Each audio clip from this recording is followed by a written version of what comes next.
The geopolitical conditions that gave rise to Operation Silver Fox were rooted in both strategic ambition and regional rivalry. As Nazi Germany prepared for its massive invasion of the Soviet Union in the spring of 1941, known as Operation Barbarossa, its planners sought to secure the northern flank of the Eastern Front.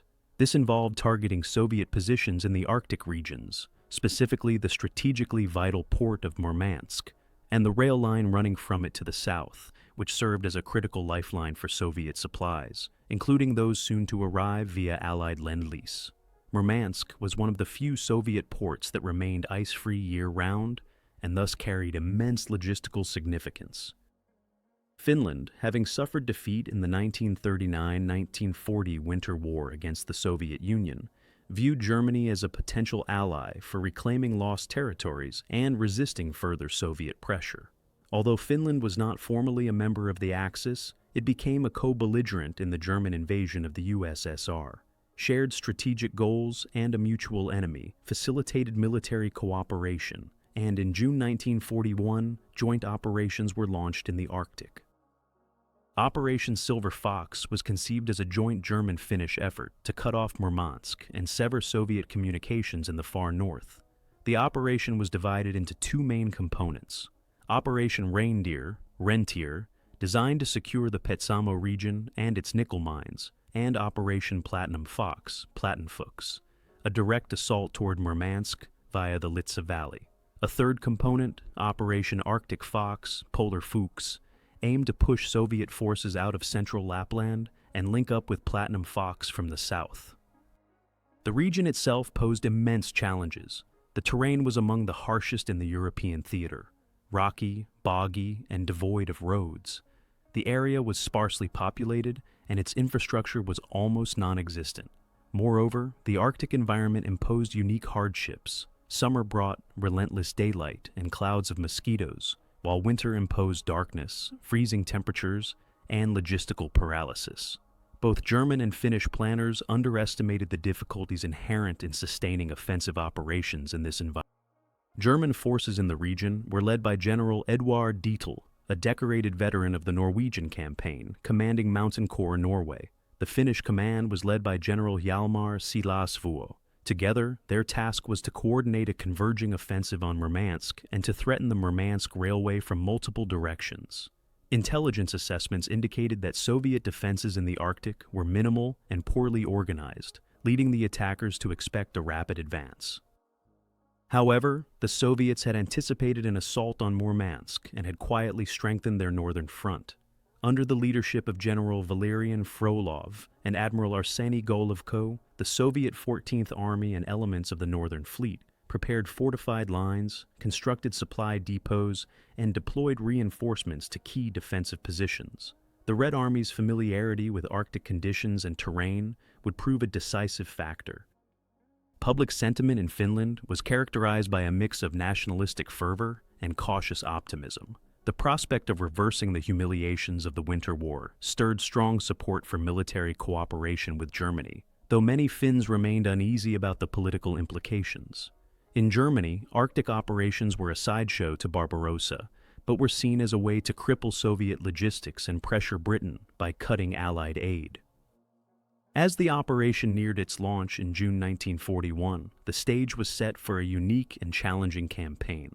Unlike the vast tank battles of the steppes or the sieges of major cities, Operation Silver Fox would be defined by small unit engagements, logistical improvisation, and the brutal hostility of the Arctic frontier. What appeared at first to be a peripheral theater would soon emerge as a critical arena in the contest for control of the Soviet Union's northern lifeline. Operation Silver Fox commenced on June 29, 1941, just 1 week after the opening of Operation Barbarossa. In the far north, German and Finnish forces moved into position along the Finnish-Soviet border, with German Mountain Corps Norway initiating Operation Reindeer by advancing toward the Petsamo region. The area was lightly defended and swiftly captured, securing the valuable nickel mines essential to the German war economy. This initial phase encountered limited resistance, confirming German assumptions about Soviet vulnerability in the Arctic. However, this success would prove misleading as the operation entered its next phase.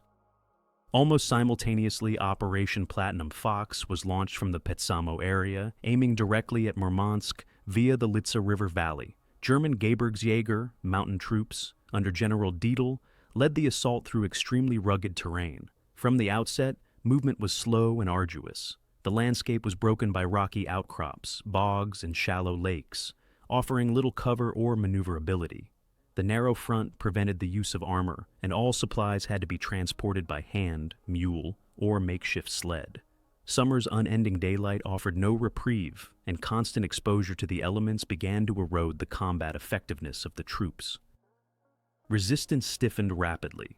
Soviet forces under General Frolov had prepared a layered defense using the natural terrain to maximum advantage. Trenches, bunkers, and machine gun nests blocked the advance, and Soviet artillery fire from fortified positions on high ground pinned down the attackers. The Soviet Northern Fleet provided naval gunfire support and transported reinforcements via coastal routes, maintaining pressure on the flanks of the German advance. To the south, Operation Arctic Fox was launched by a joint German-Finnish force under General Siilasvuo, advancing east from Rovaniemi toward Kandalaksha, with the objective of cutting the Murmansk Railway near Loki. This sector, although less rugged than the Litsa Valley, presented its own difficulties. Marshes, dense forests, and a near-total lack of roads hampered movement. Still, Finnish troops, accustomed to operating in such environments, made better initial progress than their German counterparts.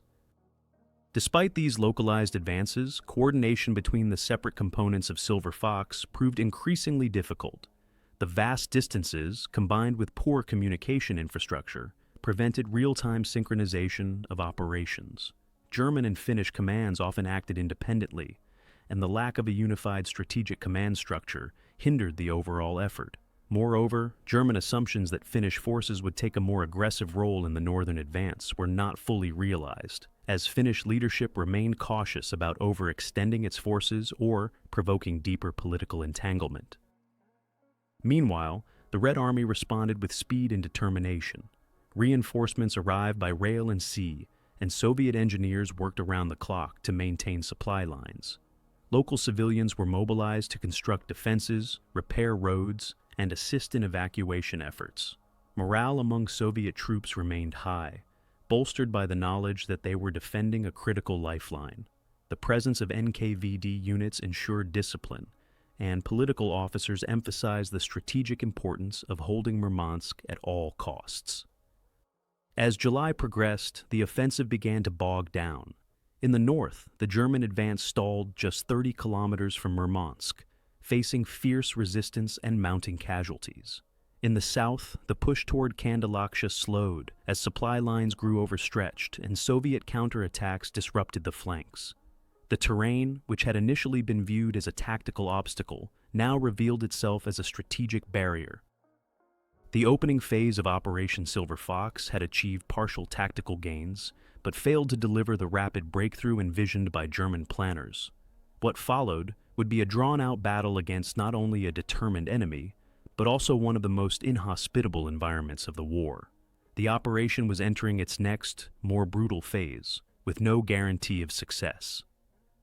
The strategic objectives behind Operation Silver Fox were rooted in the broader German ambition to cripple Soviet infrastructure and isolate key logistical arteries in the north.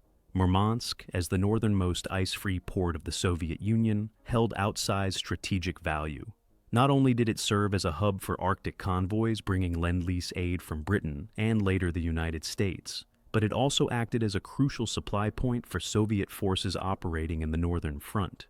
Capturing the port and severing the Murmansk Railway would severely hinder Soviet logistical capabilities and limit their access to Western materiel assistance. From the German perspective, a successful northern campaign would complement the larger goals of Operation Barbarossa by removing a critical Soviet supply route and enabling German naval operations in the Arctic. Moreover, a German-controlled Murmansk could pose a threat to British maritime interests and project Axis influence into the North Atlantic. Planners in the OKW, Oberkommando der Wehrmacht, saw Silver Fox as a cost-effective auxiliary operation, one that would deliver strategic results without necessitating large-scale troop commitments. However, the logistical underpinnings of the operation were severely underestimated. Supplying a sustained offensive in the Arctic demanded specialized equipment, extensive road construction, and air transport capability, all of which were limited or unavailable. Mountain Corps Norway, though trained for difficult terrain, was lightly equipped and relied heavily on resupply through long, fragile lines stretching from Narvik and Tromsø. Mules, pack horses, and even human porters had to be used to deliver ammunition and rations through the Litsa Valley. The lack of road infrastructure meant that any prolonged engagement would exhaust available resources far faster than anticipated.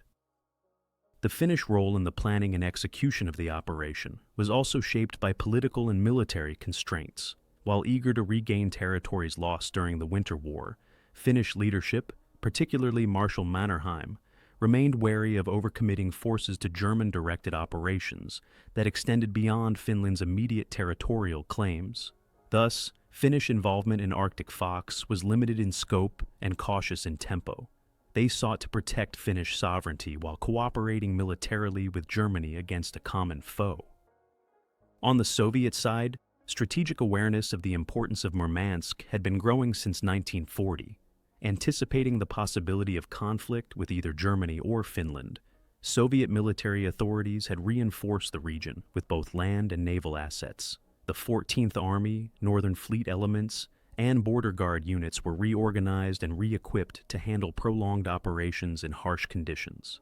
Soviet engineers preemptively fortified the Murmansk railway corridor, building secondary tracks, concealed depots, and redundant communications lines. Propaganda was deployed by both sides to bolster morale. In German media, the Arctic Front was romanticized as a heroic struggle against both nature and Bolshevism. Mountain troops were depicted as elite soldiers overcoming impossible odds. In the Soviet Union, defending Murmansk was portrayed as a patriotic duty of national survival. Local newspapers, radio broadcasts, and political commissars emphasized the strategic importance of holding the line, appealing to both the soldiers' duty and the civilians' resilience. Crucially, the strategic failure to accurately assess the demands of Arctic warfare was compounded by unrealistic operational expectations. German commanders had envisioned rapid success akin to earlier blitzkrieg campaigns. Yet, in the Arctic, speed and surprise were neutralized by terrain and weather. The belief that Murmansk could be taken by a limited force advancing along a single valley or across a forested wilderness proved fundamentally flawed. As the campaign progressed, these planning errors became increasingly apparent. German supply dumps ran low, reinforcements were difficult to deploy, and communications between units broke down. Soviet resistance intensified with each passing day, and the opportunity for a quick strategic gain began to slip away. What had been planned as a swift and decisive blow now threatened to become a protracted and costly stalemate in one of the most unforgiving regions of the European theater. The first engagements of Operation Silver Fox quickly revealed the unforgiving nature of Arctic warfare. In the north, German Gebirgsjäger, advancing through the Litsa Valley, faced fierce Soviet resistance almost immediately. The Red Army had entrenched itself in defensive positions carved into rocky ridges and concealed by dense Arctic brush.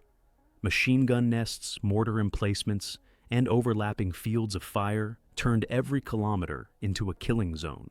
German forces attempted to push through with direct infantry assaults, often relying on surprise and superior marksmanship, but the terrain neutralized their advantages. Progress was measured in meters, not miles. At the same time, Soviet counterattacks grew in intensity. Units of the 52nd Rifle Division and naval infantry from the Northern Fleet launched frequent raids against German positions, exploiting their knowledge of local terrain and superior winter readiness. Despite being outgunned in some sectors, Soviet troops fought with determination, employing snipers, booby traps, and ambush tactics to disrupt German lines. The constant daylight of the Arctic summer deprived both sides of rest, leading to extreme fatigue and psychological strain. The Germans, unfamiliar with the ceaseless light and constant exposure, began to suffer from sleep deprivation and stress-related breakdown. Further south in the Arctic Fox sector, Finnish and German units attempted to advance toward Kandalaksha to sever the Murmansk railway. Initially, Finnish troops made gains, capturing key positions near Salla and pushing eastward. However, Soviet forces under the command of General Roman Panin launched a determined defense. Utilizing scorched earth tactics, Soviet units destroyed infrastructure during their withdrawal, creating swamps and debris fields that bogged down the attackers. The Finns, although experienced in wilderness combat, struggled with the scale of resistance and the logistical challenges of maintaining momentum deep into Soviet territory. Sporadic air battles occurred over the Kola Peninsula as Soviet fighters from the Northern Fleet's air arm attempted to intercept German reconnaissance flights and disrupt supply routes. Although limited in scale, these engagements highlighted the importance of air superiority even in remote sectors. The Luftwaffe's Arctic operations were constrained by distance, poor weather, and lack of suitable airfields. Meanwhile, Soviet aircraft benefited from shorter flight paths and better support infrastructure near Murmansk. The morale of frontline troops on both sides began to diverge. Soviet defenders, buoyed by successful defenses and a growing awareness that they were delaying a numerically superior foe, held firm. The presence of commissars and the proximity of home territory strengthened their resolve. Conversely, German mountain troops, initially confident of a swift victory, faced dwindling supplies, mounting casualties, and the demoralizing effects of prolonged combat under extreme conditions. Reports of men suffering frostbite, trench foot, and exhaustion became common. Civilians in the region were not spared the conflict. Indigenous Sami populations and Russian settlers were caught in the crossfire. Villages were destroyed or abandoned, and local communities were forcibly relocated by both Soviet and German forces. Soviet authorities conscripted civilians into labor battalions to construct fortifications, repair roads, and support logistics. German units, in turn, imposed requisitions on local settlements for food and shelter, often causing displacement and hardship. Despite initial tactical successes in limited areas, the overall strategic picture grew more unfavorable for the attackers. Soviet reinforcements continued to arrive via the still-functioning Murmansk railway and coastal supply routes. The port of Murmansk remained operational, receiving both domestic shipments and the first trickles of Allied aid. The defenders' ability to maintain their supply lines under fire and even expand their defenses began to turn the tide. By the end of July, it was clear that the quick victory hoped for by the Germans and Finns would not materialize. Soviet defensive lines had held, and the attackers had been drawn into a costly battle of attrition. Each engagement drained manpower and materiel, while the terrain and climate punished even minor logistical failures. Operation Silver Fox was evolving into a grinding struggle for control in a theater where environmental factors were as deadly as enemy. As August 1941 arrived, Operation Silver Fox entered a phase of growing crisis for the German and Finnish forces. What had initially been envisioned as a swift advance toward Murmansk and the disruption of Soviet logistics had devolved into a series of attritional engagements against entrenched defenders in one of the most inhospitable environments of the war. The expansion of the conflict placed immense strain on supply lines, command structures, and combat effectiveness. In the northern sector, Mountain Corps Norway, still stalled in the Litsa Valley, faced ever more aggressive Soviet countermeasures.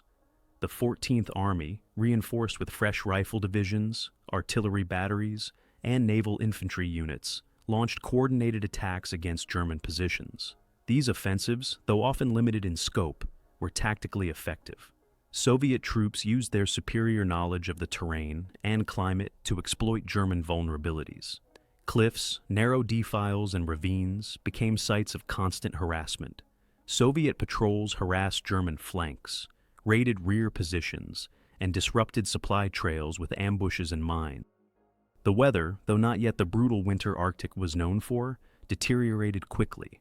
Fog, rain, and early frosts rendered movement nearly impossible along the rough tracks and narrow trails that formed the German logistics chain.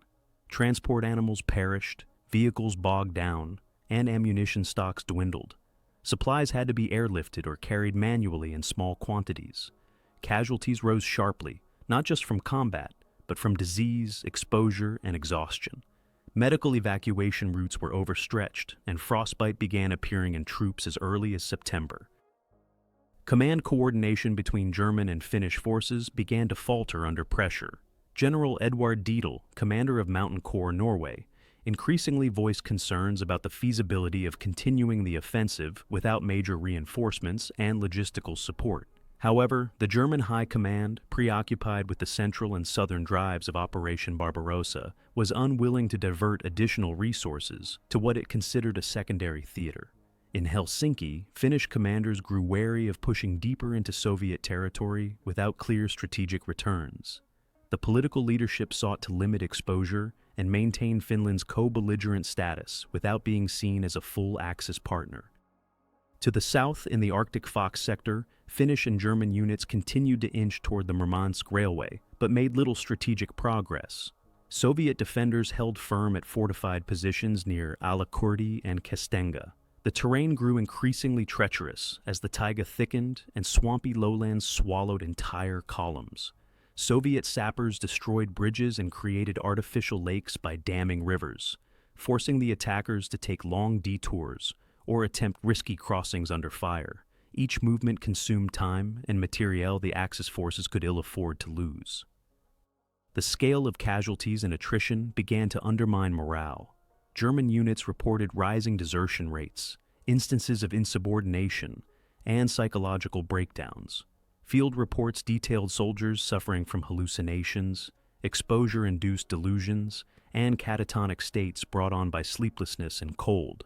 The illusion of a quick and clean campaign was shattered. Even elite mountain units trained for rugged terrain had not been prepared for the combination of environmental hostility and unyielding Soviet resistance. Political pressure also mounted. The Soviet government, recognizing the symbolic importance of Murmansk's survival, elevated the status of its defenders. Soldiers who distinguished themselves in the Arctic were publicly decorated, and their stories broadcast across the Soviet Union to inspire resistance. Western observers, particularly in Britain, took notice. The continued operation of the Murmansk Railway suggested that the USSR could be sustained via the Arctic route, and discussions of expanded aid deliveries gained momentum. By late September, it was increasingly clear that Operation Silver Fox had reached an impasse. Neither Platinum Fox nor Arctic Fox had achieved their objectives. The railway remained operational, and Murmansk had not been encircled, let alone taken. German commanders debated whether to renew the offensive before the onset of winter, or to entrench and prepare for defensive operations. Finnish leaders pushed for a halt, unwilling to suffer further losses in an increasingly futile campaign. The crisis was no longer just tactical, it was strategic. The failure to break through in the Arctic represented not just a localized setback, but a missed opportunity to strangle Soviet logistics and weaken the Red Army in its most vulnerable early months. The Arctic Front, once seen as a minor theater, had absorbed disproportionate resources and attention. The campaign was slipping into stagnation, with winter looming on the horizon. October 1941 marked the peak of Operation Silver Fox, not in terms of success, but in the intensity and desperation of combat. With the Arctic winter fast approaching, both German and Finnish commands pushed their forces for a final effort to achieve their stalled objectives. The weather was deteriorating rapidly. Temperatures dropped below freezing, snow began to fall heavily, and daylight hours shortened dramatically. Movement became nearly impossible overland, and visibility dropped in dense fog and blizzards. Despite these worsening conditions, orders came from Berlin and Helsinki. Press on. In the Lizza Valley, German Mountain Corps Norway launched renewed offensives in early October. The aim was to breach the last Soviet defensive lines west of Murmansk and push toward the city before the full onset of winter. These attacks, however, ran into reinforced Soviet positions that had been further entrenched over the previous months. Soviet engineers had constructed fortified bunkers into the rocky hillsides and laid extensive minefields across all possible approaches. Artillery, mortars, and machine guns were carefully sited to create deadly overlapping fields of fire. The German assaults began with limited artillery bombardments, followed by infantry advances over open ground. Lacking armored support and short on air cover due to worsening weather, the attackers suffered heavy losses. Soviet snipers, camouflaged in white winter gear, picked off officers and radio men. German units reported entire companies being stalled within a few hundred meters of their objectives, unable to advance or retreat without taking casualties. Even minor tactical gains came at the cost of dozens, sometimes hundreds of lives. In the Arctic Fox sector to the south, Finnish and German forces attempted a final push toward the Murmansk railway line near Kandalaksha. Finnish troops, better adapted to the terrain and more conservatively managed, achieved limited success in penetrating Soviet forward defenses. However, they too met stiff resistance. The Soviets had fortified key junctions along the railway with bunkers, artillery nests, and rear position reserves that could be rapidly deployed by train. Soviet armored trains patrolled the line, providing mobile firepower and rapid troop transport. Any attempt to cut the line was met with a fierce and immediate response. Casualties mounted on both sides. Frostbite cases soared as field hospitals overflowed. Ammunition shortages grew critical, and rations were reduced. German troops often resorted to eating frozen horse meat or raiding abandoned Soviet shelters. Communications between units were disrupted by snow-covered wires and frozen radio equipment. In many cases, battalion commanders lost contact with their companies for days at a time. Despite the hardship, Soviet morale remained intact. The successful defense of Murmansk had become a matter of national pride. Political officers encouraged soldiers with tales of Allied aid arriving at the port, reinforcing the belief that global support was on its way. In reality, the first Arctic convoys from Britain had begun to arrive, bringing tanks, trucks, aircraft, and raw materials that would play a growing role in the Soviet war effort. Although still limited in number, these convoys bolstered the Soviet sense of purpose and made the defense of the port even more vital. For the Germans, the failure to achieve a breakthrough began to erode faith in the campaign. Dietl continued to request reinforcements and winter equipment, but received little support from the high command. The broader failures of Barbarossa in the center and south of the front diverted attention and resources away from the Arctic. Troops were ordered to hold their current positions and prepare for a static defense through the winter, a grim prospect given their exposed condition and lack of shelter. By mid-October, all offensive actions had effectively ceased. The peaks of combat had passed, and the front lines froze in place. German and Finnish units dug in, building winter quarters, bunkers, and makeshift shelters from logs, snow, and salvage materials. Soviet forces, still in control of the key railways and Murmansk itself, transitioned into a posture of containment and attrition. The operational climax of Silver Fox had come, not with triumph, but with exhaustion, death, and strategic futility. The campaign had reached its high-water mark, not by capturing objectives, but by withstanding the full force of Arctic warfare. Both sides now faced the long, punishing winter with diminished strength, and an awareness that the fight for the North would not be decided in 1941. The front had become fixed, but the costs would continue to accumulate. As the Arctic winter fully descended in November 1941, Operation Silver Fox transitioned from a failed offensive to a prolonged struggle for survival. The German and Finnish forces, now entrenched along frozen front lines, shifted from attack to defense. Temperatures routinely plunged below 30 degrees, blizzards swept across the tundra, and daylight dwindled to just a few hours per day.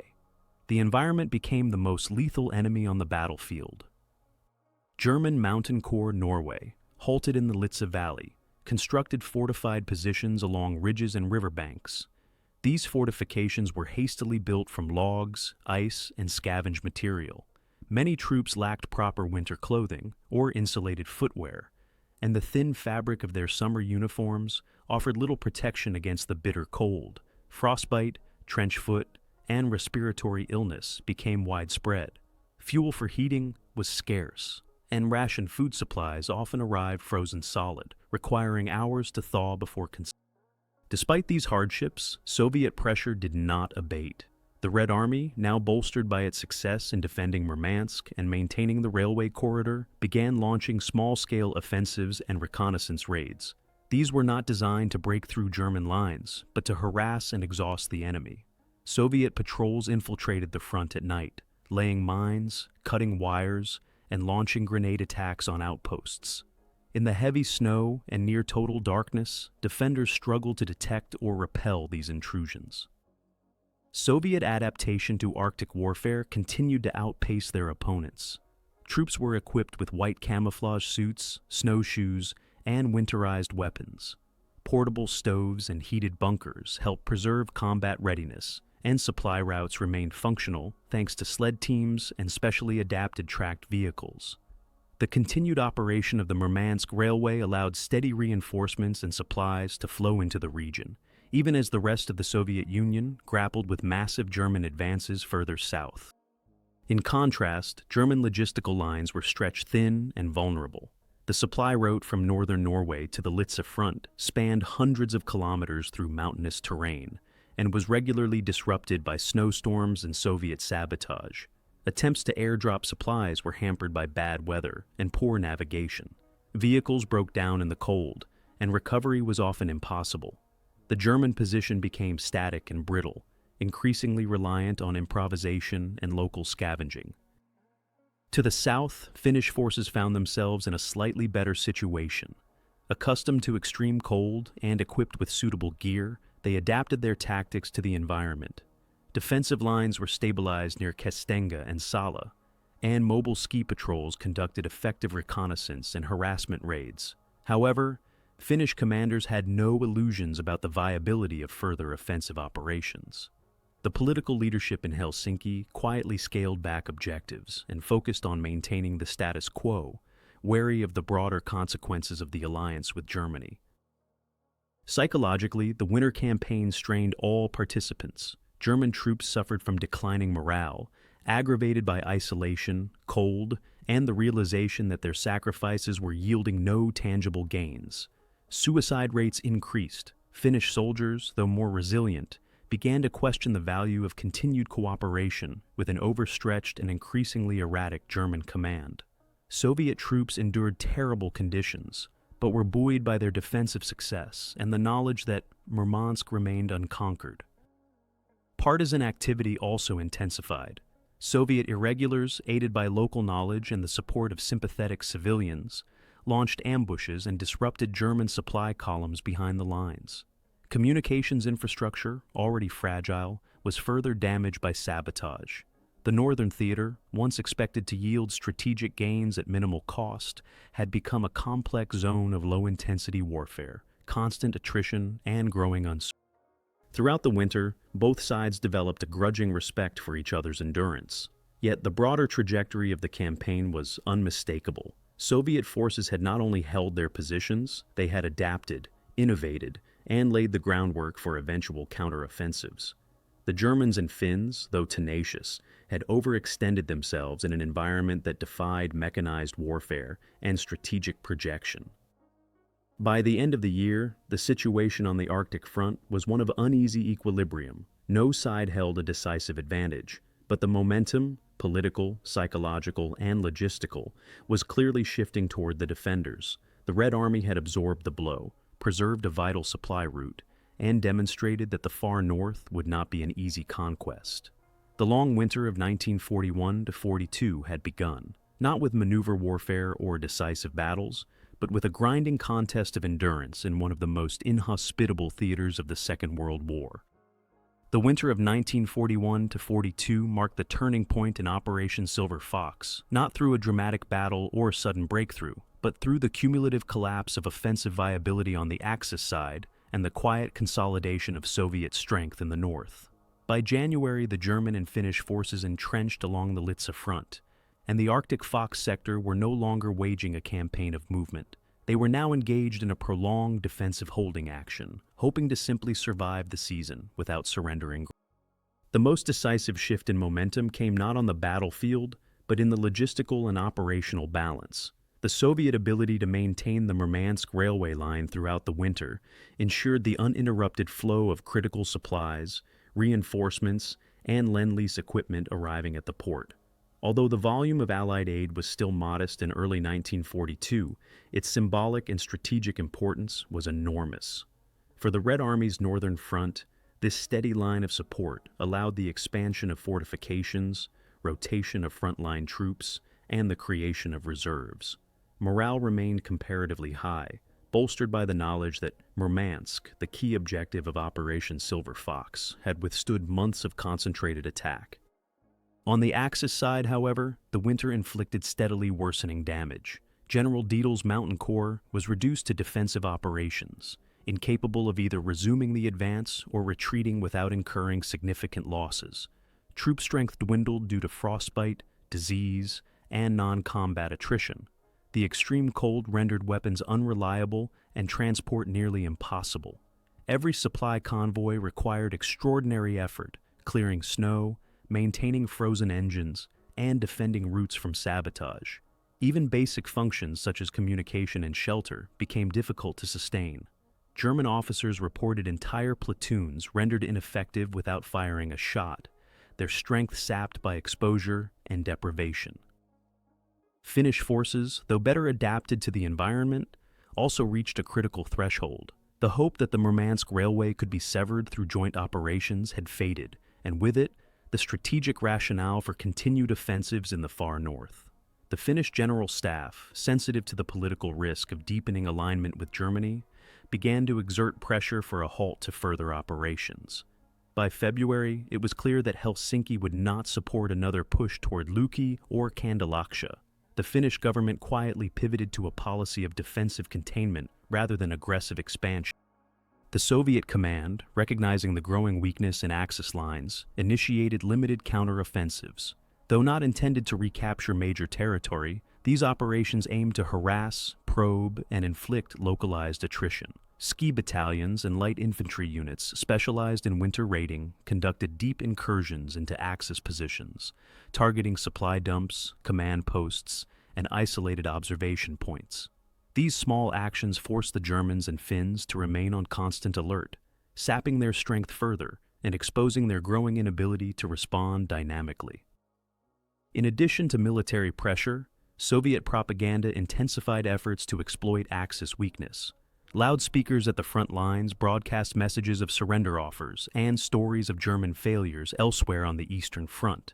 Leaflets were dropped behind German lines, urging soldiers to abandon a hopeless campaign. The psychological toll of static warfare in a frozen, isolated environment began to manifest in rising cases of combat fatigue and demoralization. The failure of Operation Silver Fox to achieve its strategic goals had wider implications. Hitler's gamble that a limited force in the Arctic could deal a decisive blow to Soviet logistics was proven false. The continued function of Murmansk as a port for Allied aid contributed to the overall Soviet war effort in ways that would grow exponentially in the coming years. Moreover, the tying down of tens of thousands of German and Finnish troops in a secondary theater sapped manpower that might have been deployed more effectively elsewhere. By March 1942, the momentum had clearly shifted. Soviet units were no longer defending under siege, but controlling the pace of local operations. The Axis powers, stretched thin across a vast front, were forced into a purely reactive stance. Although no formal withdrawal had taken place, the strategic initiative had passed decisively to the Soviets. What had begun as an ambitious offensive aimed at severing the Soviet Union's northern artery had ended with frozen lines, exhausted units, and a silent but clear shift in the balance of power in the Arctic. As spring approached in 1942, the long and brutal Arctic stalemate of Operation Silver Fox transitioned into a slow withdrawal from offensive aspirations. While no formal retreat was declared, the German and Finnish forces effectively abandoned any further attempts to achieve their original objectives. The campaign, which had once aimed to deliver a crippling blow to the Soviet Union's northern logistics, had exhausted itself in the face of resilient defense, environmental extremities, and strategic neglect from Berlin. By April, the warming temperatures began to thaw the snowpack across the Kola Peninsula and Finnish Lapland. But instead of bringing operational mobility, the melt season, known as the Rasputitsa, transformed roads into rivers of mud. Supply efforts, already fraught during winter, deteriorated further. Vehicles became immobilized, pack animals drowned in swamps, and foot patrols were slowed to a crawl. Any plans for renewed offensives were rendered logistically impossible. The Soviet forces capitalized on the shifting conditions. Their winter experience had validated defensive doctrine and confirmed the sustainability of Arctic warfare under extreme pressure. Rather than launching a full-scale offensive, Soviet commanders focused on fortifying their control over key transportation corridors, especially the Murmansk Railway, and extending defensive depth. New positions were constructed east of Kastenga and along the Litsa River, transforming temporary outposts into semi-permanent strongpoints with hardened bunkers and improved artillery coverage. Meanwhile, German troops plagued by malnutrition and illness remained trapped in static, vulnerable positions with limited hope of reinforcement or relief. General Dietl submitted repeated reports warning of deteriorating conditions and the impossibility of further offensive action without substantial support. His appeals fell largely on deaf ears, with the German High Command increasingly focused on the Southern Front, where Case Blue was being prepared for the summer of 1942. The Arctic theater was relegated to low priority. Requests for reinforcements, winter equipment, and engineering support were either delayed or ignored altogether. The Finnish command, more realistic and attuned to long-term sustainability, took practical measures to consolidate positions and avoid needless attrition. Finnish divisions began rotating frontline units for recovery, constructing more durable winter shelters, and reinforcing defensive lines rather than seeking offensive gains. Helsinki's political leadership increasingly viewed the Arctic campaign as a completed phase, and officials privately distanced themselves from German long-term objectives in the region. Civilian suffering also persisted into the thaw. Local populations, Sami, Russians, and displaced Finns, continued to live in devastated or abandoned settlements. In Soviet-held areas, emergency relief efforts were organized to rebuild infrastructure and resume agricultural activity, while German-held zones remained under severe strain due to requisitions and isolation. Soviet authorities restored sections of the railway damaged during the fighting and reopened regional administrative institutions to reassert state control. Humanitarian conditions within both armies were grim. The long Arctic winter had left entire regiments severely under strength. Medical facilities, already overwhelmed, were unable to address the scale of frostbite, exposure injuries, and psychological trauma. German and Finnish burial details continued to recover frozen bodies from no man's land, many of them victims of patrol skirmishes, sniper fire, or environmental exposure rather than pitched battle. By May 1942, the operational posture of Operation Silver Fox had fully transitioned into one of defensive containment. The strategic failure to take Murmansk or cut the railway had been accepted, though not officially acknowledged. The front stabilized into a pattern of routine patrols, artillery exchanges, and mutual observation. German and Finnish forces maintained a tenuous grip on their positions, while Soviet forces improved infrastructure and began preparing for eventual counteroffensives. In Berlin, the failure of Silver Fox was quietly buried beneath larger narratives of the Eastern Front. There was no formal order to end the campaign, but its strategic goals were shelved indefinitely. Troops remained deployed in the far north, not to advance, but simply to hold ground and prevent a Soviet breakout, an implicit admission that the campaign had failed to deliver on its promises. The aftermath of active combat operations in the Arctic left a landscape of shattered forests, minefields, and abandoned equipment. For those who had endured the campaign, the end brought no clear victory or relief, only the cold, silent acknowledgement of exhaustion. The frozen front had not shifted, but the war had moved on, leaving behind a static battlefield and the quiet retreat of ambitions once envisioned to change the course of the Eastern War. The legacy of Operation Silver Fox occupies a unique place in the history of the Second World War, an ambitious campaign that failed not through dramatic defeat, but through the slow erosion of its feasibility under the weight of logistical overreach, environmental extremity, and misjudged strategic priorities. It became a cautionary example of how even elite troops and aggressive planning could be nullified by terrain, climate, and determined resistance. From a military standpoint, the operation achieved none of its strategic objectives. Murmansk remained firmly under Soviet control, and the Murmansk Railway operated continuously throughout the war, becoming a lifeline for Allied Lend-Lease aid. This uninterrupted flow of supplies, including trucks, tanks, aircraft, and raw materials, played a critical role in sustaining the Soviet war effort during its most vulnerable early years. In this sense, the failure of Silver Fox had repercussions far beyond the Arctic, strengthening Soviet industrial capacity and battlefield effectiveness across multiple fronts. For Germany, the operation exposed serious flaws in strategic planning. The belief that a limited force could operate effectively in the high north without adequate logistical support or consideration of environmental realities proved misguided.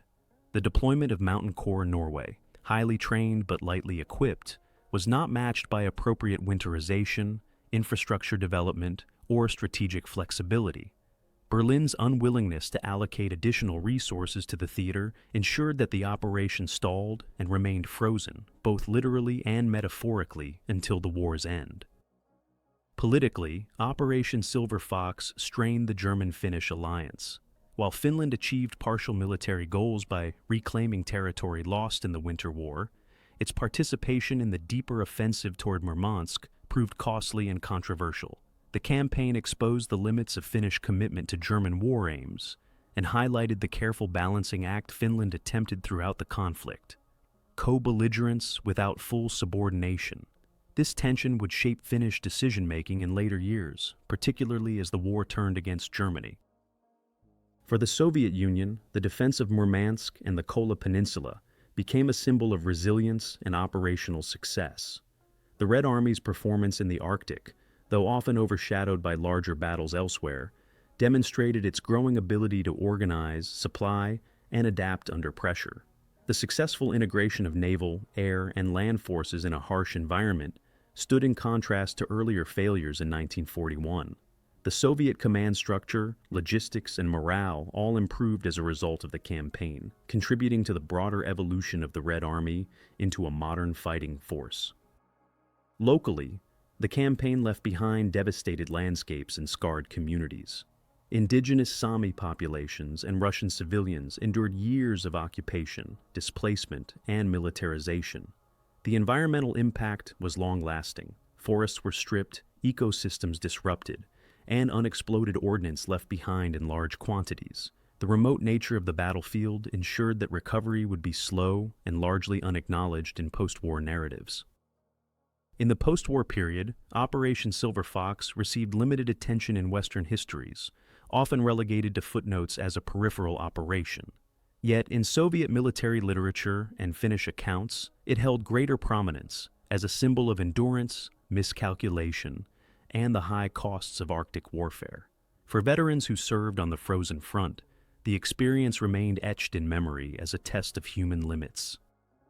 Historically, the operation serves as a case study in the dangers of underestimating logistics and overestimating tactical superiority. It underscored the limits of mechanized warfare in extreme environments and highlighted the importance of local adaptation, infrastructure, and sustained supply chains. The campaign also illustrated the geopolitical consequences of failure in seemingly minor theaters, how the defense of a single port could influence the broader trajectory of a global war. In the final analysis, Operation Silver Fox failed not because of one decisive Soviet blow, but because of a convergence of strategic overreach, environmental hostility, and under-resourced ambition. It left behind frozen trenches, abandoned positions, and a northern front that remained largely static for the remainder of the war. But its failure helped shape the outcome of the Eastern Front by ensuring that the Soviet Union's northern artery of survival, Murmansk, remained open. And in that, its legacy was far greater than its battlefield dimensions would suggest.